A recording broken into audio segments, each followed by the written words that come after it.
On s'est tous déjà demandé ce que l'on ferait si on gagnait le gros lot à la loterie. Certains ont eu la chance de gagner 1 million ou parfois plus et ont pu réaliser leur rêve ou vivre dans le luxe. Malheureusement, beaucoup ont cru qu'avec une telle somme, ils seraient à l'abri de la pauvreté toute leur vie et ont fini ruinés. Parfois même avec des dettes colossales. Nous allons en voir quelques-uns ensemble aujourd'hui. Mais avant ça, bonjour à tous, c'est Monsieur Faucon et on se retrouve pour voir les gagnants de la loterie qui ont tout perdu.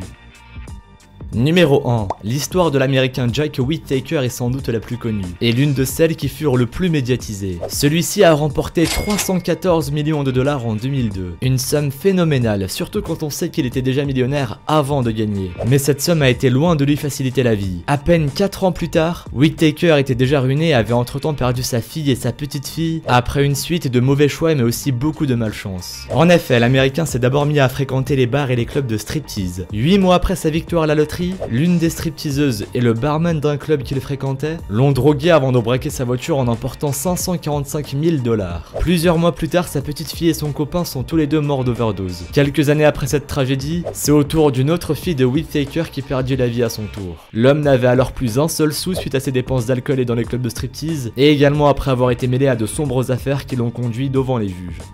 Numéro 2. L'Espagnol Manuel Calvo Vaz n'a pas non plus une vie facile après avoir gagné à la loterie. Après avoir remporté 10 millions de dollars en 2003, l'homme est devenu nerveux selon un témoignage de sa femme et a commencé à avoir de mauvaises fréquentations. Entre ses investissements dans son entreprise et sa nouvelle maison, les jeux d'argent, la drogue, les voitures, l'alcool et la prostitution, Manuel Calvo Vaz a dépensé 6 millions à une vitesse record. Il a malheureusement fini par se suicider en 2009 alors que son entreprise affichait une dette de 2,5 millions d'euros.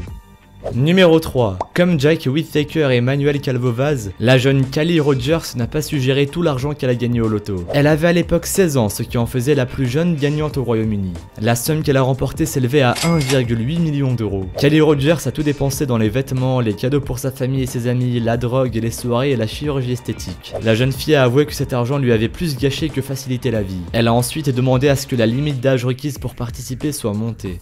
Numéro 4. Même avant de gagner au loto, l'américain William Post n'était déjà pas quelqu'un qui savait bien gérer son argent, puisqu'il ne lui restait que 2,46 dollars sur son compte en banque. Finalement, sa victoire est bien tombée puisqu'elle a gagné 16,2 millions de dollars en 1988. Mais malheureusement pour lui, il dépensa cette somme en un temps record en faisant des investissements et en achetant des cadeaux à ses proches. Au bout de 2 semaines, ses dépenses s'élevaient à 300 000 dollars. Seulement 3 mois après sa victoire, il était déjà criblé de dettes. Après ses nombreux divorces et les procès auxquels il fut condamné pour avoir refusé de payer ses dettes, il devait 1 million d'euros lorsqu'il est mort. Mais sa difficulté à gérer ses dettes n'a pas été le seul malheur que lui a apporté sa victoire à la loterie. Comme beaucoup de gros gagnants, William Post s'était fait des ennemis, notamment sa 6e femme qu'il a poursuivi en justice pour obtenir un tiers de ses gains. Son propre frère, quant à lui, a même tenté de l'assassiner pour récupérer ses gains.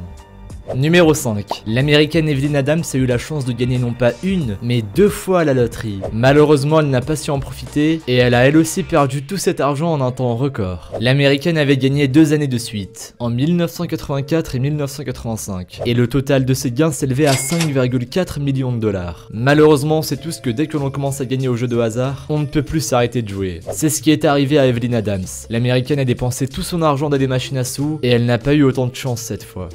Numéro 6. En parlant de malchance, certains gagnants de la loterie ont tout perdu car ils ont fait confiance aux mauvaises personnes, et non pas à force de dépenses inutiles. C'est le cas d'un Français qui a eu la bonne surprise en 2001 de découvrir qu'il avait gagné 900 000 euros au loto. Mais comme il ne savait pas comment gérer une aussi grosse somme, il décida de demander de l'aide à un conseiller en banque. Celui-ci lui a conseillé d'investir en bourse, mais cela ne s'est pas passé comme prévu. Lorsque le gagnant commençait à perdre trop d'argent, il a fait l'erreur de faire confiance à sa banque pour gérer ses investissements à sa place. Résultat, il a fini avec 600 000 euros de découvert, qu'il a bien sûr été obligé de rembourser à sa banque. Cette mésaventure lui aura au moins montré qu'on n'est jamais mieux servi que par soi-même. Numéro 7.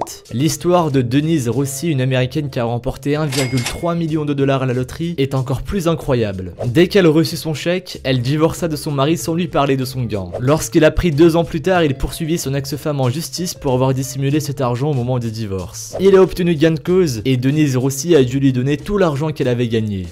Numéro 8. On continue avec John McGuinness, un Écossais qui gagnait 10 millions de livres en 1997. Après avoir cédé 3 millions aux membres de sa famille, il engagea d'autres très grosses dépenses, notamment un divorce, des voitures et voyages de luxe, mais c'est un mauvais investissement qui l'a mené à la ruine. En effet, cet homme était un très grand fan de football. Il décida donc de réaliser l'un de ses rêves et investit beaucoup d'argent dans le club de football qu'il supportait, le Livingston Football Club. Malheureusement pour lui, il a tout perdu lorsque le club de football a été placé en redressement judiciaire quelques années plus tard. John McGuinness a essayé de récupérer son argent en intentant un procès, mais il a perdu et il s'est retrouvé avec à peine assez d'argent pour s'acheter à manger.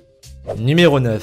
Le Britannique Michael Carroll avait seulement 19 ans lorsqu'il a gagné à la loterie. Et comme John McGuinness, il a tout dépensé à une vitesse folle. Si bien que quelques années plus tard, il n'avait plus de quoi se payer à manger. Il avait gagné 10 millions de livres et a fait disparaître toute cette somme dans la drogue, la prostitution et les voitures de luxe, qui étaient à 19 ans ses principaux centres d'intérêt. Il a raconté s'être retrouvé avec seulement 42 livres par semaine, et d'ailleurs il dit préférer sa vie maintenant qu'il est pauvre.